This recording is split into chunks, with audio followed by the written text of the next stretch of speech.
Assalamualaikum warahmatullahi wabarakatuh. Ciao anbanakum sawadika. Salam sejahtera. Alhamdulillahirabbil alamin wassalatu wassalamu ala asyrafil anbiya'i wal mursalin wa ala alihi washabbihi wasallam. Allahumma shalli ala Muhammad wa ala ali Muhammad wa ala alihi wa man tabi'ahu wa wala. Salam sejahtera semua. Semoga saya doakan semoga semua berada dalam keadaan yang sihat walafiat, dikurniakan segala rahmat dan keberkatan daripada Allah Subhanahu Wa Taala.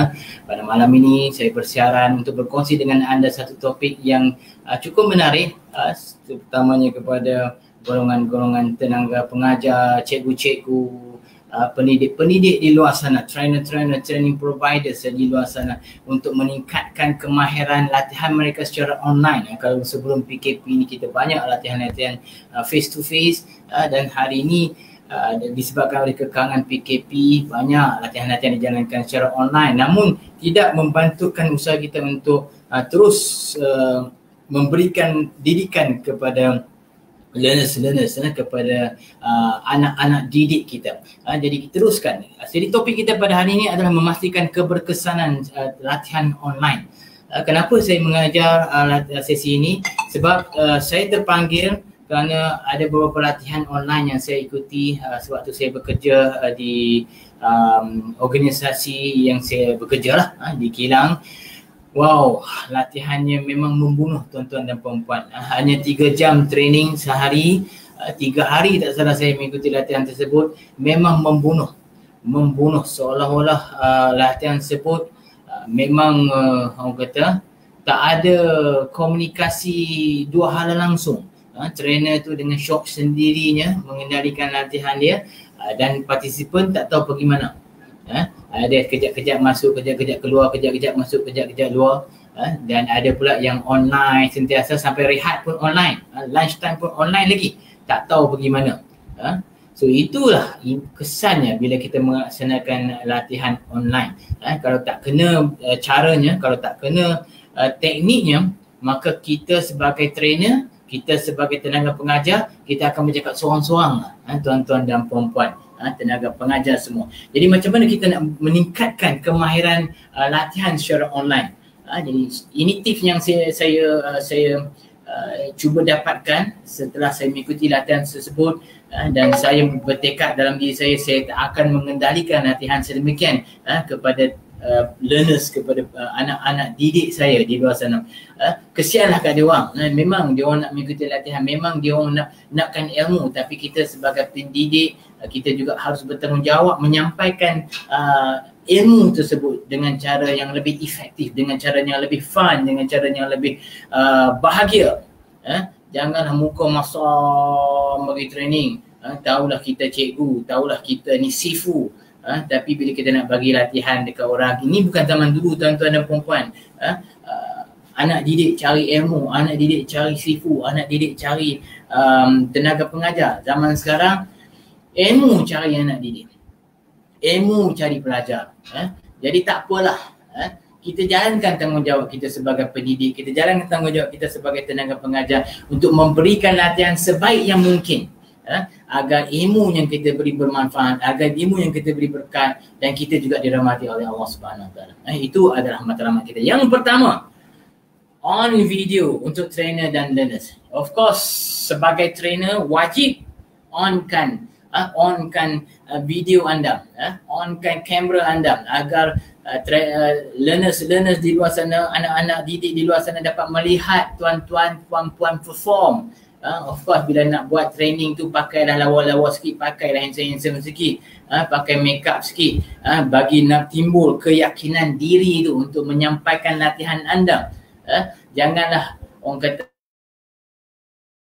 bersorangan, tiba-tiba nak bagi training, Assalamualaikum, orang tengok pun terkejut. Tuan-tuan dan puan-puan, pakai make up sikit, tak pun bukan semata-mata untuk memberi orang kata impact kepada orang melihat, kata memberi kesan juga kepada kita yang menyampaikan latihan tersebut. Kita akan memberi keyakinan kepada diri kita sendiri.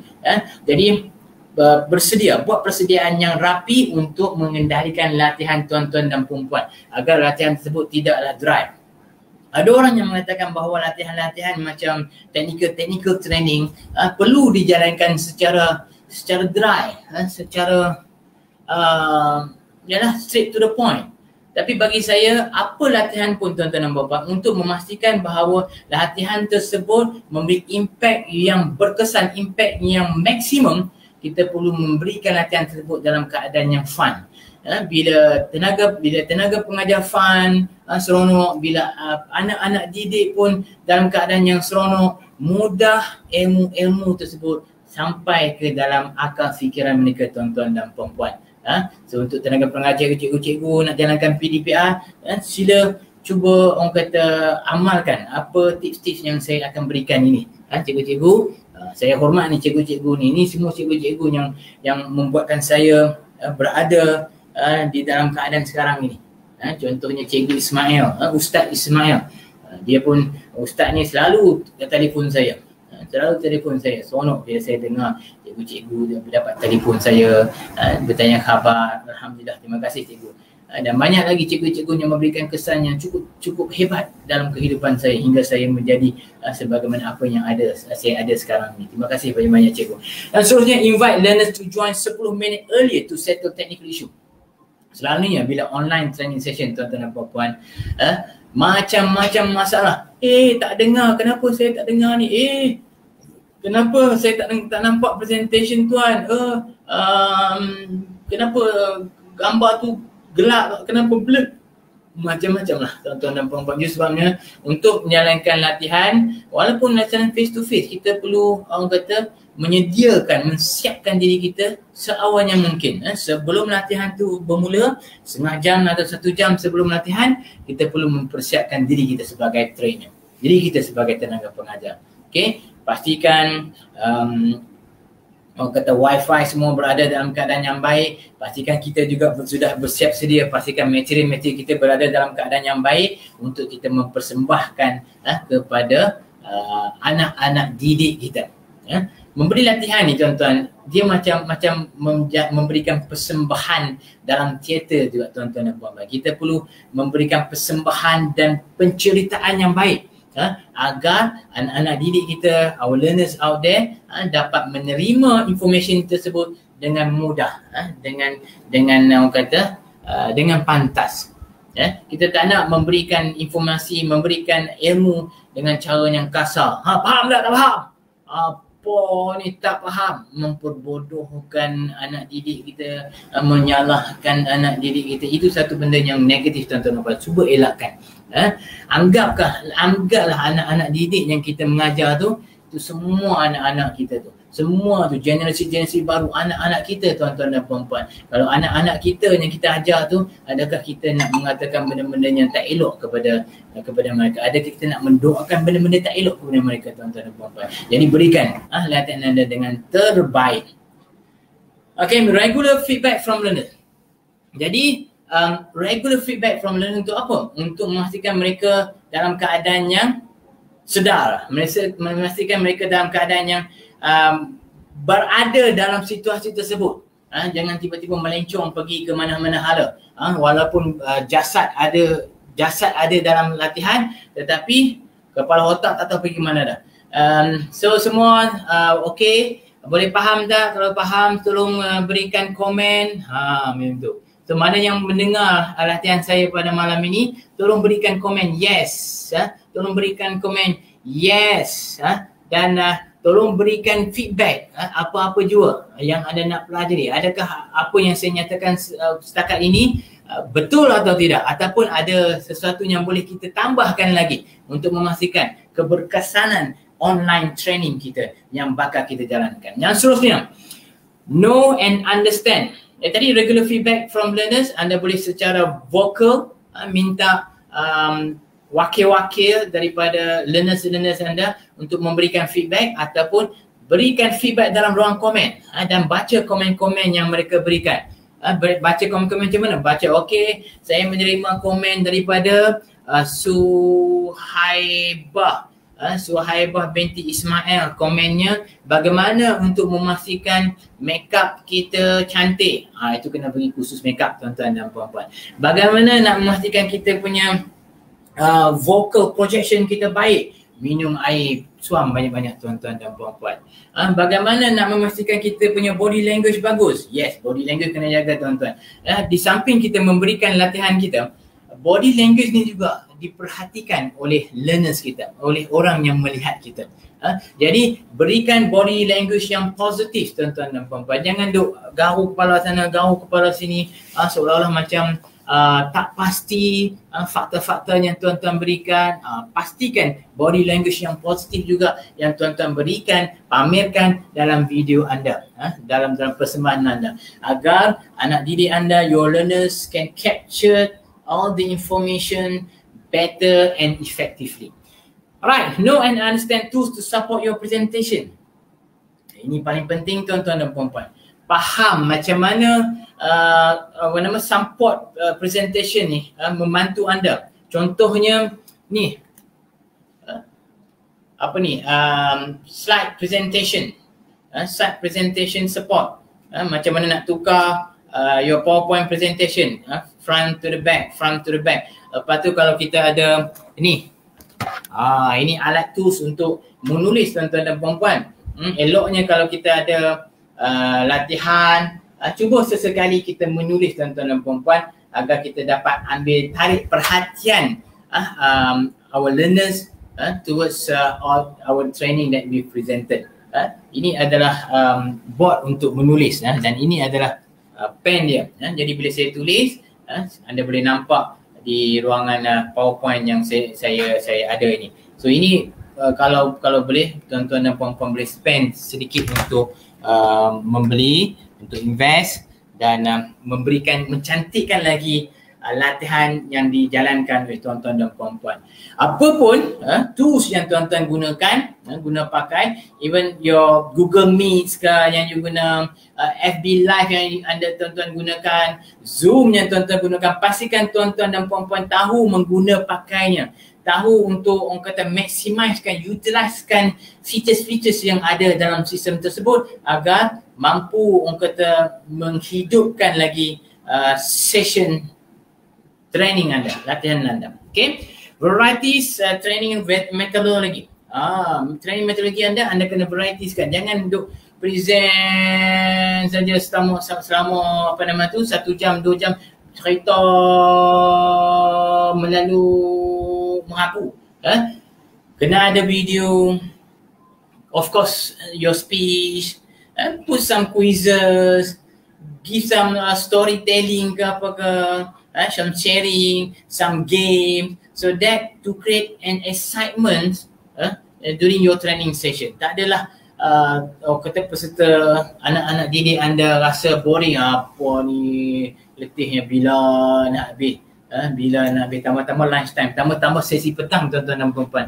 Jadi kita perlu schedulekan latihan tuan-tuan dan puan-puan dengan keadaan di mana aku ada speech, mana ada video sikit, ada game.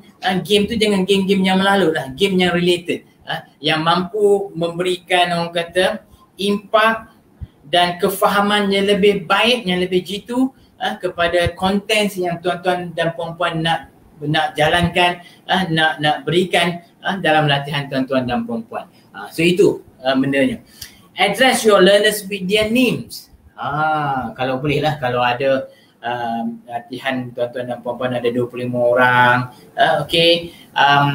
saya nak dapat sedikit feedback daripada Husna Hazwan. Silakan. Sonok tu.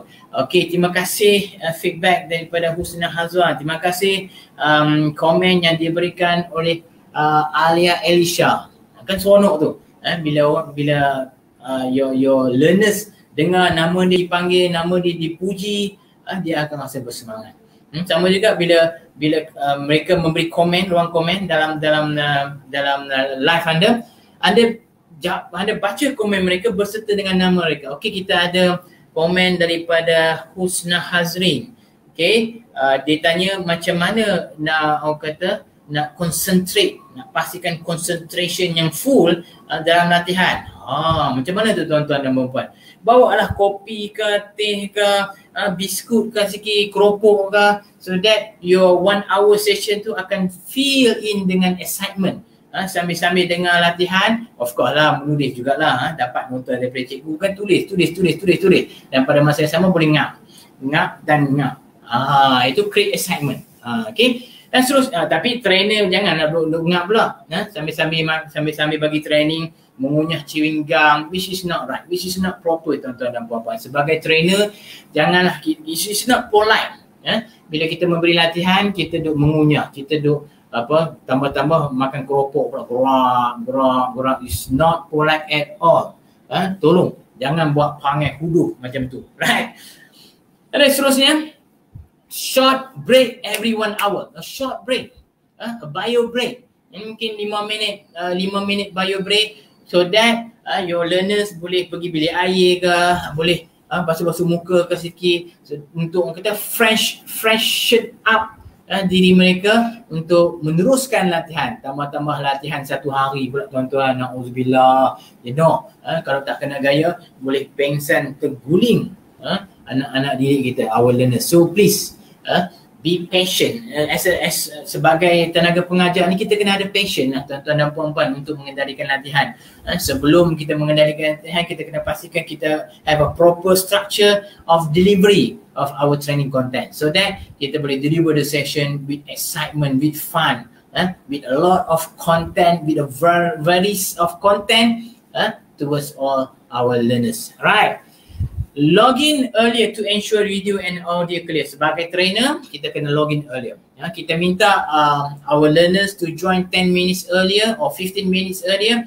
We ourselves 1 hour earlier, just to make sure all the system functioning well, all the system is with us. Kadang-kadang bila kita last minute masuk kan ke latihan tu, macam-macam technical issues lah yang akan berlaku. Jadi 1 jam sebelum tu dah cukup cantik tuan-tuan dan puan-puan. 1 jam tu dah cukup cantik untuk kita pastikan kita membuat persiapan yang terbaik. Tengok, okay, video kita dalam keadaan yang baik, video clear, PowerPoint presentation can be seen clearly, and what else, comment, okay, ada banner sikit, alright.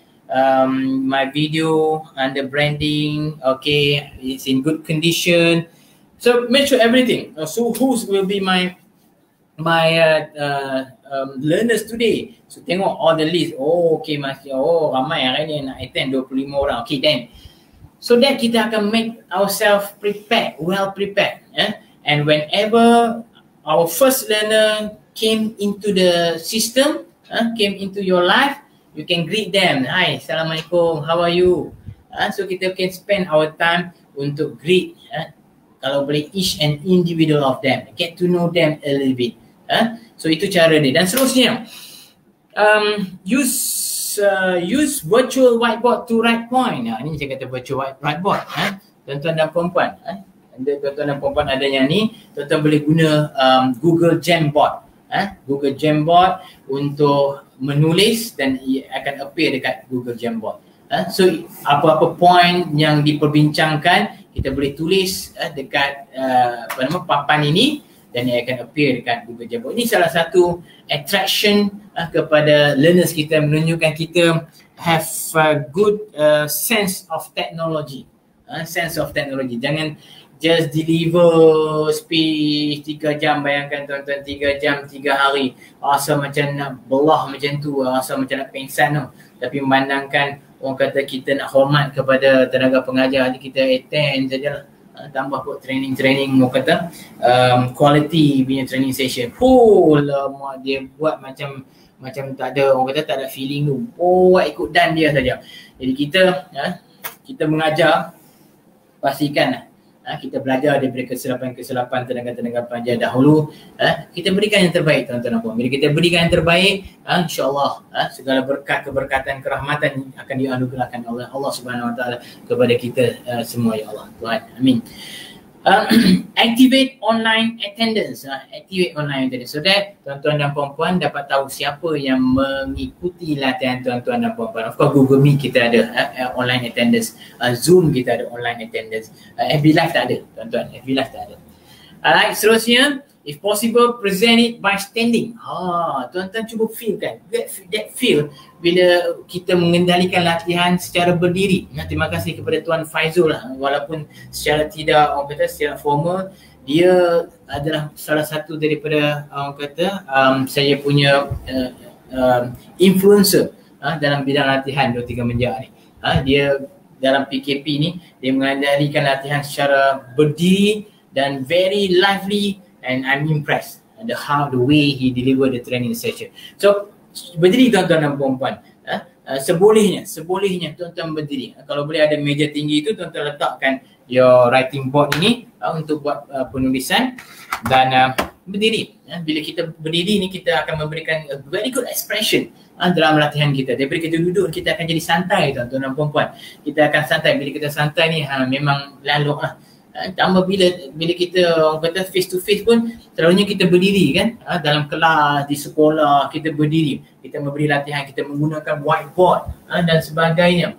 Jadi kita berdiri dan feel dia lain tuan-tuan dan puan-puan bila kita berdiri dan kita duduk ni. Of course berdiri lebih cantik tuan-tuan dan puan-puan. Kita dapat orang kata memberikan ekspresi yang terbaik kepada learners yang mengikuti latihan kita tuan-tuan dan puan-puan. Jadi saya syorkan untuk tuan-tuan dan puan-puan sebolehnya get set up of your FB live, your video live ni, make sure anda boleh berdiri.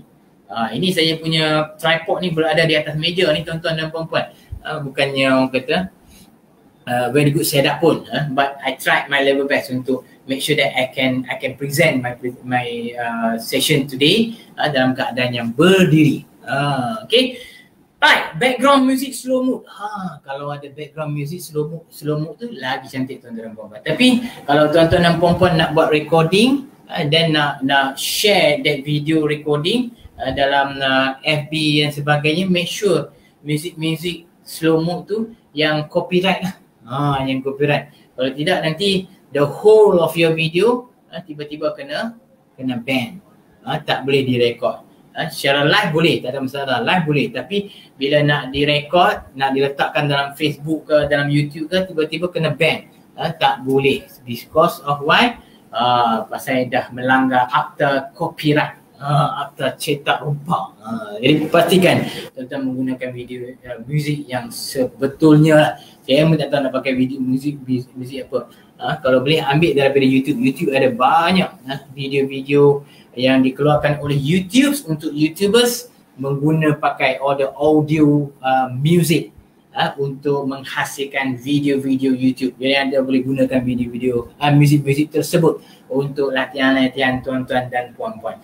Alright, so itu saja perkongsian saya pada malam ini. Saya harap dapat memberikan sedikit manfaat kepada semua tenaga-tenaga pengajar, tenaga-tenaga pendidik di luar sana untuk memberikan sesi yang lebih baik pada masa akan datang, untuk memberikan sesi yang lebih mantap, lebih hebat, lebih fun, lebih excitement, untuk memberikan kesan impact yang terbaik dalam latihan-latihan yang bakal anda berikan pada masa akan datang. Jangan pandang enteng, jangan pandang remeh, dengan tanggungjawab tuan-tuan dan puan-puan mengendalikan latihan, memberikan ilmu, mencurahkan ilmu kepada pendidik-pendidik di luar sana. Kita adalah pemacu kepada pembangunan negara tuan-tuan dan puan-puan. Assalamualaikum warahmatullahi wabarakatuh. Ciao an vanakkam, sawadee ka.